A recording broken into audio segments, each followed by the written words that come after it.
no comparison with our beloved Prophet Muhammad sallallahu alayhi wasallam. Whether it's the fitness, whether it's the appearance, whether it's the status, no comparison with our Prophet.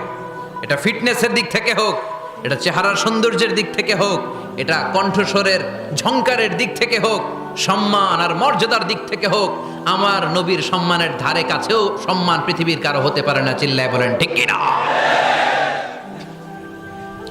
এজন্য আল্লাহ বললেন ওয়া রাফা'না লাকা যিকরাক, নবী আপনার সম্মান বাড়াতে বাড়াতে আমি আকাশচুম্বী করেছি। লোকজন সব যে বিশ্বনবীর দরবারে লাইন ধরেছে, হাজিরা সব বিশ্বনবীর কাছে যে চেহারা দেখেই কুপকার, বাকি জিনিস তো পরে।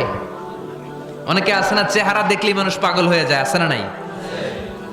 চেহারা দেখেই পাগল, চেহারা দেখেই পাগল। তারপর